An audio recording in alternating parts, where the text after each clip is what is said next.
So hello everyone, welcome back to our channel. तो आज की इस वीडियो में हम बात कर रहे हैं अवध और अवध के नवाबों के बारे में। आपको पता है कि अवध के जो नवाब हैं उनके किस्से बड़े मशहूर हैं और उनकी जो अजीब व गरीब शौक हैं वो भी बहुत मशहूर हैं यहाँ पर। तो उनमें से ही एक किस्सा जो है मैं आपको इस वीडियो के एंड में बताऊँगा।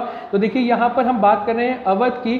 तो अवध का जो नाम है वो पहले हम समझते हैं कि अयोध्या से लिया गया है। तो अयोध्या से ही इन्फ्लुएंस होकर के अवध जो है वो नाम पड़ता है। एंड साथ साथ यहाँ पर अवध के अंदर नवाबशाही जो है वो मोहम्मद शाह के काल में आती है। और मोहम्मद शाह जो है वो मुगल बादशाह थे जिन्होंने पहली बार सादत खान को यहाँ का अवध का नवाब घोषित किया था, जो कि पर्शिया से आए थे। सादत खान जो है वो पर्शिया से हिंदुस्तान आए थे और वो मुगल्स के साथ में काम किया करते थे। और देखिए, यहाँ पर जो ब्रिटिश आर्मी है वो कहीं ना कहीं पूरे हिंदुस्तान में स्ट्रांग हो रही थी। इसीलिए यहाँ पर जो मोहम्मद शाह हैं उनको लगता है कि जो ये नवाबशाही है ये कॉन्सेप्ट स्टार्ट करना चाहिए, जिससे कि जो लॉयल इंसान है ये यहाँ पर अपनी जो हमारी आर्मी है उसे भी मेंटेन करेगा और साथ साथ हमें रेवेन्यू भी जनरेट करके देगा। यहाँ पर 1739 के अंदर सफदरजंग जो है वो अगले नवाब बनते हैं। 1754 के अंदर सिराजुद्दौला जो हैं वो अगले नवाब बनते हैं। एंड यही वो समय है जब यहाँ पर जो अंग्रेज हैं वो अवध में एंटर करना स्टार्ट कर देते हैं। 1757 के अंदर बैटल ऑफ प्लासी, 1764 के अंदर बैटल ऑफ बक्सर होती है, जिसके अंदर अंग्रेजी सेना जो है वो जीत जाती है, नवाबों की सेना जो है वो हार जाती है।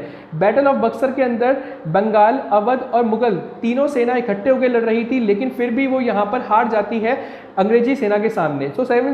इसीलिए 1765 के अंदर अंग्रेज जो हैं वो यहाँ पर एक ट्रीटी साइन करवाते हैं नवाब से, और जिस ट्रीटी के तहत यहाँ पर 50 लाख रुपया जो है वो नवाब अंग्रेजी सेना को देगा।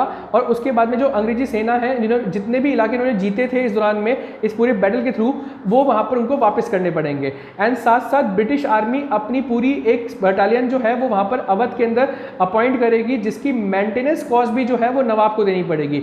और इसी ट्रीटी का जो नाम है वो इलाहाबाद ट्रीटी है। एंड इसके बाद में हम देखते हैं कि Chunar fort, Banaras fort, Ghazipur fort और इलाहाबाद फोर्ट भी जो है अंग्रेज जो है वो जीत लेते हैं और आसपास के अंदर एरिया के अंदर बहुत स्ट्रांग बन जाते हैं।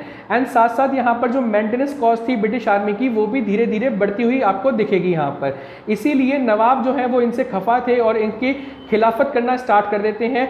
एंड साथ साथ 1801 के अंदर जो नवाब हैं उनको कहा जाता है कि आपको पूरी अपनी आर्मी जो है वो सरेंडर करनी पड़ेगी और साथ साथ रोहिलखंड का जो एरिया है वो भी हमें देना पड़ेगा। तो अंग्रेजी सेना जो है वो कहीं ना कहीं पूरे अवध के अंदर अपने आप को स्ट्रांग करती है और लगभग 30 साल के अंदर आधे से ज़्यादा जो अवध है वो ब्रिटिश सेना के अंडर में आ जाता है। और 1801 के अंदर एक और बात कही गई थी कि नवाब कोई भी बिग डिसीजन लेने से पहले, मतलब कोई बड़ा डिसीजन लेने से पहले जो कंपनी के हायर ऑफिशियल्स हैं उनकी एडवाइस लेंगे और उनकी एडवाइस के अकॉर्डिंग ही अपनी डिसीजन को मैनिपुलेट करेंगे या चेंज करेंगे यहाँ पर।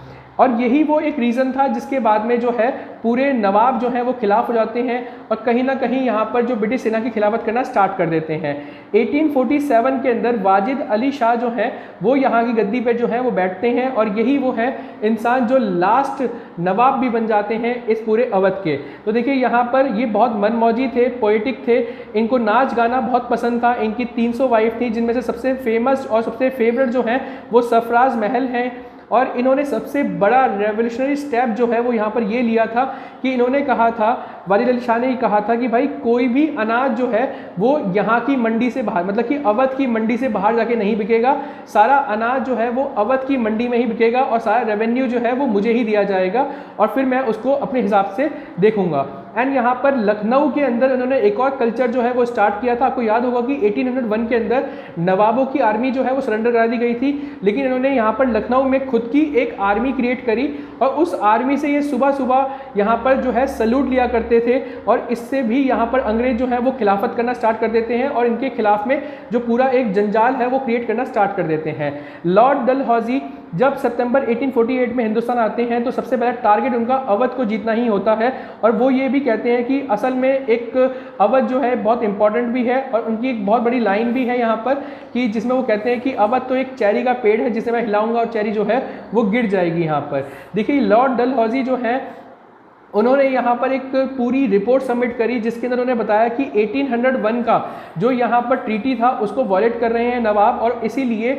यहाँ पर एक नई ट्रीटी साइन करनी पड़ेगी अवध के नवाब को। और इस नई वाली जो ट्रीटी थी इसके तहत एडमिनिस्ट्रेटिव पावर जो है वो ईस्ट इंडिया कंपनी को देनी पड़ेगी, यानी कि ब्रिटिश ऑफिशियल्स को देनी पड़ेगी यहाँ पर। और इसी से वाजिद अली शाह जो हैं वो तैयार नहीं हुए थे, वो डिसएग्री कर देते हैं एंड इसीलिए 7 फरवरी 1856 को ब्रिटिशर्स यहाँ पर एक डिक्लेरेशन घोषणा कर देते हैं कि भैया आज से अवध जो है वो हमारे अधीन रहेगा और नवाब की जो नवाबशाही है वो हम ख़त्म कर रहे हैं। और 1857 के रिवोल्ट के दौरान में जब वो वहाँ पर उनके महल पर अटैक करते हैं तो देखते हैं कि मोहम्मद शाह अपने जो पूरे रूम है उसके अंदर अपने बेडरूम पे ही बेड पर ही बैठे हुए हैं और वो वहाँ से कहीं भागे नहीं हैं। तो वो उनसे पूछते हैं कि ऐसा क्यों हुआ, आप भागे क्यों नहीं? तो वो बताते हैं कि मुझे जूती पहनना नहीं आता है और इसलिए मैं यहाँ पर जूती पहन के नंगे पाँव भाग नहीं सकता था, इसलिए मैं भाग नहीं पाया हूँ। और पूरे महल में कोई ऐसा इंसान बचा नहीं था कि जो उनको जूती पहना दे जिससे कि वो जूती पहन के वहाँ से भाग सकें। तो देखिए यही वो एक अजीब व गरीब किस्सा है कि नवाबों के शौक बड़े अजीब हुआ करते थे। उन्होंने अपनी पूरी लाइफ के अंदर कभी भी यहाँ पर जूती पहनना सीखा नहीं था और जिसकी वजह से वो लास्ट मोमेंट पे जो है वो अंग्रेजों के हाथ में चढ़ जाते हैं यहाँ पर अपने ही महल के अंदर। तो देखिए यहाँ पर एक और किस्सा है, अगर आप भरतखंडे संस्कृति यूनिवर्सिटी सर्च करेंगे गूगल पर तो जो बिल्डिंग है वो भी इनका ही महल हुआ करती थी जिसका नाम था परी खाना।